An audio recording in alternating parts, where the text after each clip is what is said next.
Danny More, dating naka-assign sa Charlie Company of the 14th Infantry Avenger Battalion noong 1973. Bago ako pumasok bilang isang sundalo, ako po ay isang hamak na taxi driver, jeepney driver, after my college days, na hindi man ako nakatapos ng kolehiyo. So, during that time, na medyo kaguluhan sa Mindanao, I was forced to join the Philippine Army and then assigned with the 14th Infantry Battalion. My first training, nung mag-take out kami doon sa Fort Magsaysay, and that is 16 May of 1973. Yung rigid training from May up to November, doon pa lang sa training na sinasabi is yung pag-transform ng civilian life to a military life is medyo kakaiba. Yung feeling and then yung naramdaman ko nung araw. Because ibang-iba talaga yung buhay ng isang civilian sa pagiging uniform man. Nakasuot ka na ng uniforme. Because nung kabataan ko, masyado akong idolize ko masyado yung mga taong nagsusuot ng uniforme, especially yung mga sundalo. So, yun ay isang parang dream ko na maging, sa balang araw, magiging sundalo ako at magsusuot ng uniforme. Now, during the training, doon ko na napagtanto na napakalaki at ibang-iba ang military sa civilian. Number one is yung maaga pang gigising ng 4 o'clock para mag-jogging, and then up to hanggang gabi, kasama sa training. Naalala ko nung araw, na inaabot kami ng gabi sa kati-training lang. And it is one of the guidance of the 1st Battalion Commander in the person of the then Lieutenant Colonel Salvador M. Mison. And then his staff, especially General Pajernos, General Fulquillo, and other staff ng batalyon. Yung FTX, yung mga field training exercise, especially yung sa marching na naikikwento kanina, doon mo makikita yung tinatawag na discipline ng unit. Because magagaling yung mga leader. Nasabi nga, nasa leadership na makikita mo kung yung mga tauhan is disiplinado. And at the same time, doon din sa mga sundalo. Because of training na nakikita, and then nadadama namin nung araw, hanggang ngayon, dinadala pa rin namin yung isang tinatawag na pagiging disiplina. So, from training sa Fort Magsaysay, isa ko doon sa maswerte na pag-take ng airborne na basic airborne course for another 1 month. Because yung ibang tropa namin, nauna na doon sa Zamboanga. Kami ang naiwan dito after the basic training ng airborne, sapa kami humabol doon sa Zamboanga City. After Zamboanga City, yung the whole battalion nagpunta na ng Zamboanga del Norte, doon sa Siocon. Yun ang first major operation, yung sa Fort Santa Maria. Yun ang madaming tropa na nag-operate doon, pero hindi yata sila nag-successful na ma-occupy. But medyo sinerte yung 14 IB na naakyat yun, and then so far, meron din casualty during the encounter doon mismo sa camp Fort Santa Maria. From Fort Santa Maria, yung battalion headquarters doon mismo may sa may Siocon, sa ibaba lang ng Fort Santa Maria. And then yung iba-ibang kumpanya from Alpha, Bravo, and Charlie doon sa sunod-sunod na isla. Yung Charlie kami napunta kami sa Sibuko Island. Mga ilang buwan din kami doon. Wala naman masyadong kalaban doon.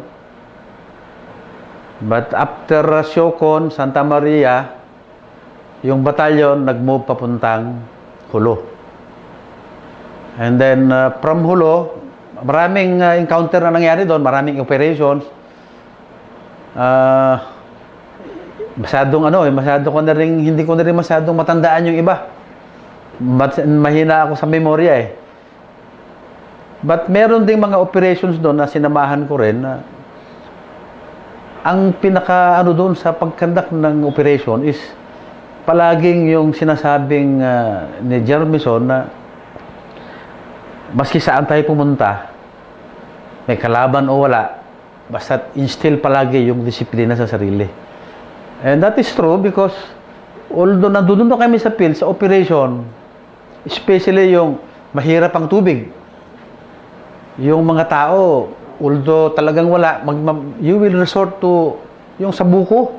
Doon kami kumukuha ng pang-inumin. Merong pinrovide ang brigade ng yung water tank. Ilang water tank lang yun.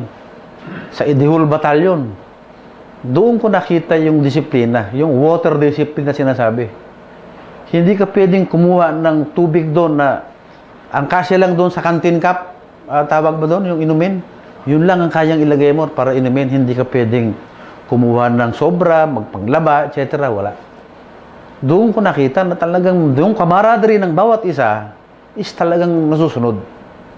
And that is part of the discipline na in-instill sa amin ni General Mison. And then, imagine, nasa field, nasa operation, General Mison, see to it na talagang maintain pa rin yung physical fitness. Andiyan yung pag may time, madaling araw, nagja-jogging kami. At least, maski paikot lang sa perimeter ng detachment. Yun ang gusto niya kasi kailangan medyo madisiplina pa rin sa physical na pangatawan yung mga tao. Another is, yung buhok.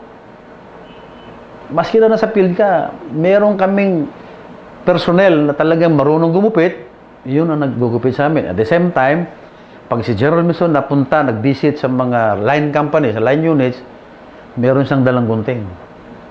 Yan ang trademark na nakilala namin kay General Mison. He is a very disciplined man. Although sabi ko nga, yung mga encounters na dinaanan namin na yan, from Hulo to Basilan, siya yung leader na nakitaan ko ng mababa ang loob, mababa ang luha.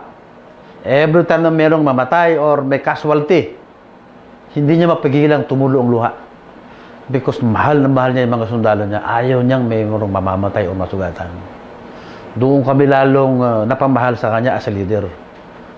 And then, not only as a leader, we consider him as our father.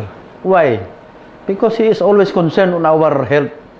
Ayaw niya yung may nakikitang naninigarilyo sa loob ng batalyon. Gusto mo manigarilyo, huwag kang magpakita sa kanya. The discipline on yung drinking, yung mag-inom na sundalo, hindi pwede yun. And especially yung wearing of uniform. Yun, ang gusto niya. All members of the battalion should be always in proper uniform and speak and span and snappy. Diyan mo makikilala yung tunay na isang sundalo, especially na na-assign ng 14th IB Avenger Battalion. Hindi namin sa pagyayabang yan. Talagang yun ang napag-aralan namin at yun ang natutunan namin. Sa mga encounters, sa mga lessons learned na encounter, since the time from Hulo hanggang sa pumunta ng Basilan, marami-rami na rin kaming encounter na napasama. At ang lessons learned nga doon is yung camaraderie ng bawat personnel. Walang iwanan. Kasi pag tinamaan yan sa labanan, we will see to it na hindi pwedeng iwanan. Patay man o buhay, may tama o wala, hindi namin pwedeng pabayaan yan. Member ng Avenger yan, kukunin namin yan. Yan ang isang napag-aralan namin na itinuro sa amin ni General Mison at saka yung ibang staff. Another thing is yung tungkol sa disiplina sa sarili, and at the same time, ayaw niya yung mga illegal activities like yung pag-iinom, pagsusugal. Kaya doon mo makikita at hanggang ngayon, may pagmamalaki ko na na-assign ako ng 14th IB Avenger Battalion because doon ko nakita na talagang may disiplina ang bawat isa. So from Hulo, nung after how many months sa Hulo, the battalion moved to Basilan. Doon nakasakay kami ng LST na sinasabi. Ang batalyon, dumiretso, doon kami binaba sa may Sumisip, Barangay Sumisip ba yun? Ano yung isla doon sa harap? Kalimutan ko na yung isla doon eh. Tapyantana ba yun? Oh, Tapyantana. Tapyantana. Bubuan. Bubuan Island. Yung pagbabagdating namin ng Basilan, nakalimutan ko na yung buwan eh. Anong taon niya, anong araw, anong buwan. But that is 74. Yung Charlie Company, napunta kami ng Tumahubong. After Tumahubong, yung by platoon, dinistribute kami by platoon. In-stretch kami from Tumahubong, Junction, Manikaan, hanggang doon sa may, kalimutan ko na yung lugar. And that time, the first operation namin doon sa Basilan, yung Manikaan Bridge. Nandoon, meron akong ginawang libro no, na ibinigay ko doon sa kay Joma, yung gagawa ng libro na pinagagawa ni Jermison. Pwede mo naikwento? Okay, that time, nasa ano na ako noon, nasa S2. Ang company commander namin noon is Captain Sagaysay. Unfortunately, patay na raw si Captain Sagaysay nung mag-retire, tumakbo ng mayor sa Nueva Vizcaya. Nung matalo, inatake sa puso, patay. Now, because meron kami nakuhang asset na nakapagbigay ng informasyon na doon sa may American Bridge, merong mga nagkakampo na doon. Meron ng, kasi sila yung parang bakit napunta ang tropa doon sa Basilan? Because yung BF Goodrich Plantation and the local officials of Basilan nag-request sa panahon sa gobyerno na kailangan ng tropa because yung plantasyon ng BF Goodrich, yung rubber tree, hindi na pinakakinabangan ng may-ari. Ang nagsasaktaw nung nagtataping, rebelde na. So, kaya napunta doon yung batalyon. Now, during the Manikaan Bridge operation, through our assets, siya ang nag-guide. From Tumahubong, almost mga 5 to 6 kilometers, hanggang doon sa ma-reach namin yung objective na Manikaan Bridge. Maliit lang siya, but napapagitnaan ng ilog. Na ang kalaban, nandyan lang sa kabilang ilog. Nag-jump off kami from Tumahubong about 4 o'clock na madaling araw. So, ang tropa, naglakad lang. Anong date? I forgot the date, the month. Basta natin 74 yan eh. Pagdating sa Manikaan Bridge, sabi nung guide, hold muna tayo dito. Hindi tayo pwedeng basta-basta magtawid ng bridge ng Manikaan. So, hold. At about after 1 hour, mga 5 o'clock, doon na kami sa Manikaan Bridge. Company? Ano lang yan? Alpha Charlie Company, 2 platoon, 2 kumpanya. Yung Bravo Reserve, 2 kumpanya lang yan, Alpha Charlie. Plus headquarters yung sa mortar platoon, medical platoon, kumpleto. So after that, before magsingat ang araw, doon nag-start yung pukpukan. Because yung mga kalaban, hindi namin alam, yung mga nasa puno, mga sniper. Ngayon, nag-decide ang nag-lead ng battalion operation ng Manikaan Bridge is, then Major pa nun si Major Lisandro Abadia. XO pa lang siya ni General Miso nung araw. And together with General Pajernos and General Sulquillo. Sila yung nag-lead. Now, pagdating ng mga yung magsikat na yung araw, nag-decide na yung company commander through the guidance ni General Pajernos as operation officer to move forward. Yung iba, dumaan doon sa Manikaan Bridge. Yung iba, in-stress namin yung magkabila ang tulay. Yung Alpha, doon sa kabila, sa right side, Charlie, dito kami sa kabila, left side. May tawag na formation na, ano tawag ng formation na gano'n? Skirmishes ba yun?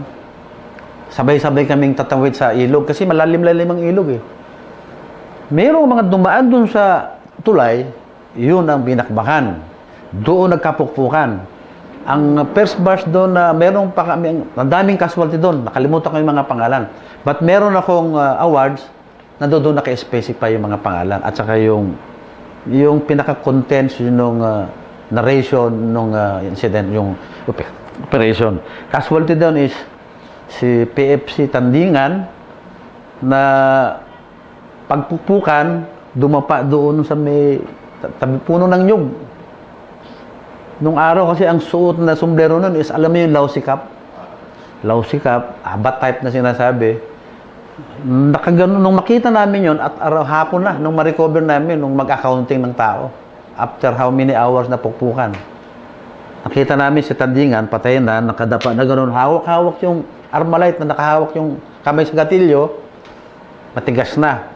Ang tama sa ulo. Tinignan namin yung tama nung, yung paljet ang tawag nila nung araw eh. Lusot, yung FN, lumusot doon sa nyug. Nakaganon siya sa puno, sagos doon sa ulo niya. Pati yung lousy cap. At yung hawak niyang baril, nakaganon pa yung gatilyo.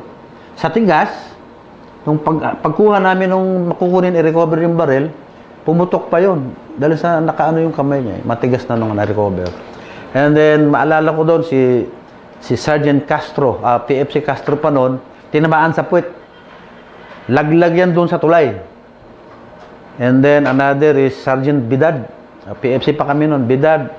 Tinamaan yung kanang daliri, 2 o 3, putol. Tinamaan mismo nung sa Armalite niya, ng kalaban. And then, sila Aladdin, maraming casualty doon. Nakalimutan ko yung pangalang iba. Kami noon, kami sa left side ako noon eh.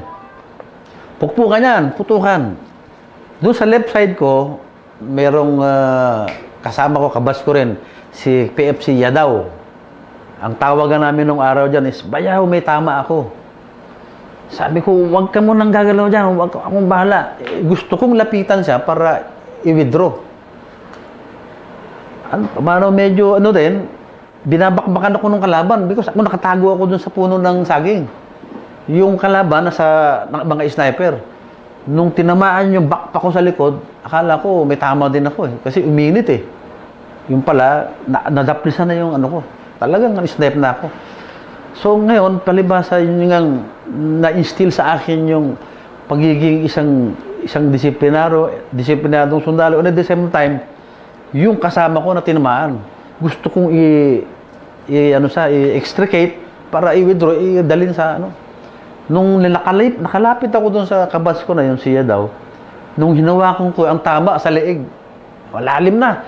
Hinubad ko yung uniforme, yung mga t-shirt ko, nilagay ko lang dito para maampatan lang yung pagtulong ng dugo.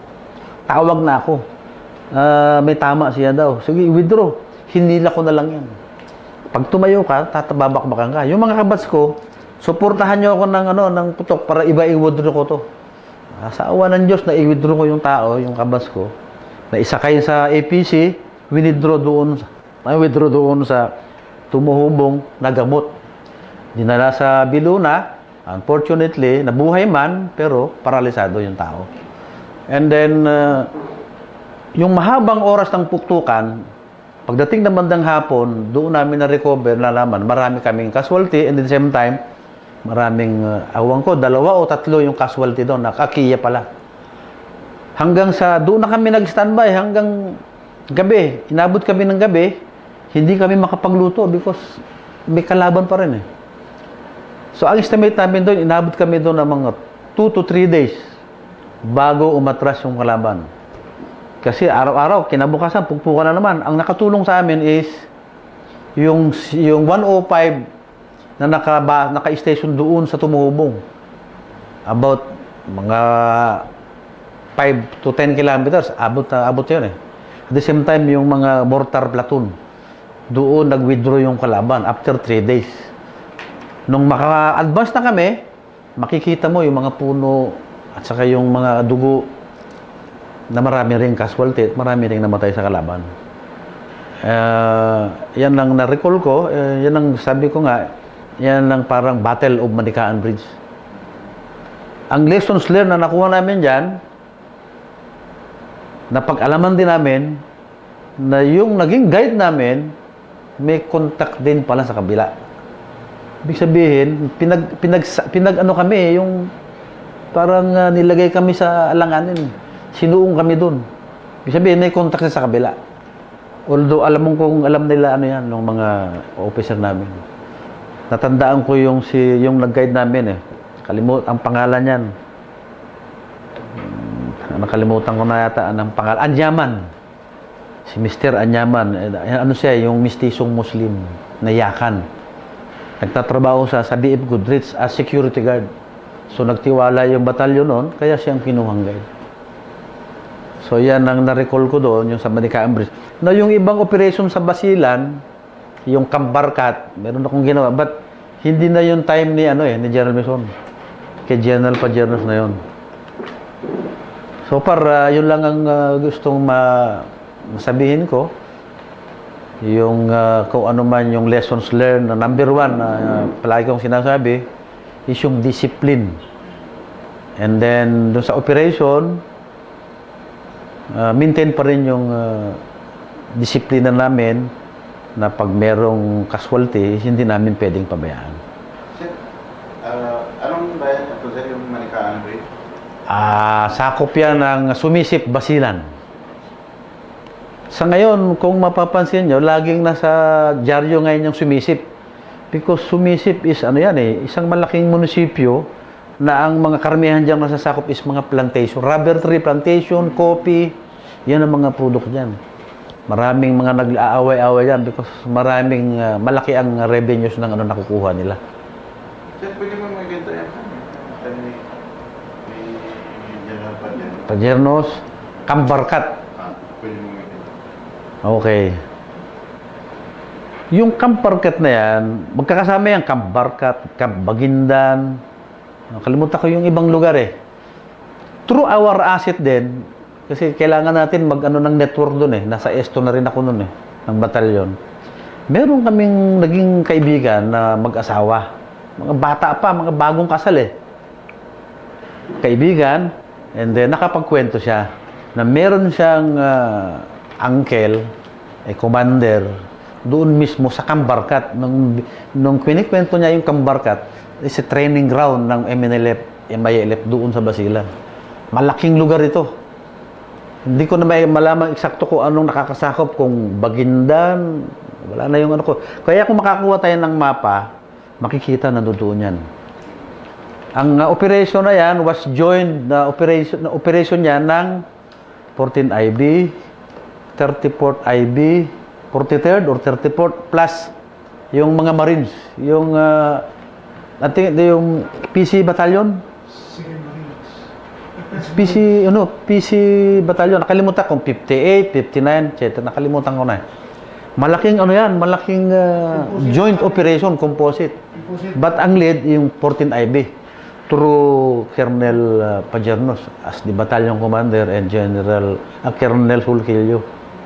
Siya na yung battalion commander. Hindi ko na maalala kung ano yung eksaktong lugar. But yung pinaka-advanced command post, yung pinaka-CP ng battalion headquarters is along the road. At yung Kambarkat is almost 15 to 20 kilometers malayo pa dun sa So yung tropa, nilakad lang yan. Kasi ang company commander ko nun sa Charlie is Colonel Kaiton. Ang platoon leader ko nun sa first platoon, sa second platoon kami nun is si Lieutenant Pasco, a fresh graduate from SRC. Magaling. Kami yung lead na nakaunang nakapasok ng Kambarkat. Although konti lang yung tawag nito, yung encounter resistance, because at that time natunugan ng kalaban na malaking operation eh. Kasi nga kampo eh. Hindi na sila nagbigay ng resistance, nag-withdraw ang kalaban. Nung makuha namin yung Kambarkat, Doon nakita, nalaman na training camp. Kung i-describe ko yung Camp Parkat is just like Port Magsaysay. Meron silang sariling yung mga basta yung makikita mo sa training. Ang dami. Ano mang klase, ano ng mga training? Yung sa mga obstacle course, training camp talaga ng MNLF nung araw. Wala pang Abu Sayyaf yata nung araw eh. Wala pa. So, yun ang istorya ng Camp Parkat. Teka, meron pa pala. Buti naalala ko. Nung may encuentro dyan, na yung APC is nag-advance. Yung tropa nasa likod. Kasi merong bundok na nasa right side yata eh. Tinamaan yung gunner ng APC. And then, meron kaming isang kasamang na-award na yun ng, anong award yun? Yung Gold Cross Medal. Because tinakbo niya yung APC kasi tinamaan na yung gunner. Ayaw lang umabante nung driver. Tinakbo ni Moran, ni Sergeant RG Moran. Umakyat doon sa APC, siya ang nagman yung sa APC, yung M60 ba yun? Doon, kumbaga sa yung driver plus yung ibang tropa, lumakas ang loob kasi pinaabante ni RG Moran. Siya ang binakbakan niya yung nasa high ground. Yun, nadali niya, so nakapasok. So from there, yung bundok na yon, nung malaman, nung nadudong pa sa, kumbaga sa parang outpost nila yun eh. Yung sa loob ng pinakakampo, nalaman nila na papasok na yung tropa, I think that's the time na nag-withdraw sila, hindi na sila lumaban. Kasi natunugan nila na malaking pwersa yung kakalabanin. So yun ang isang na maalala ko, na yung Sergeant PFC RG Moran, yun ang nagpakita ng katapangan doon. Because kung hindi sa kanya, malamang mag-withdraw yung APC. Kasi tinamaan na eh. And then yung tropa, na rin, madedemoralize. Kasi yun nga ang pinauuna, yung tangke, yung mag-withdraw. But hindi kami na noon, sunod pa rin kami. And then, yun, wala pang, hindi namin iniwanan din yun, yung Camp Parkat na yan, after mga ilang days, na may tawag dyan eh. Yung sa kalimutan ko na. Hindi mo na iniwanan kasi baka balikan. And saka na lang nila binigay sa yun. Parang mga sa civilian kung hindi na namin alam. Well, yun lang. Wala naman akong ibang yung ibang encounter doon sa Basilan saka sa Hulo. So far, yun lang. Thank you very much.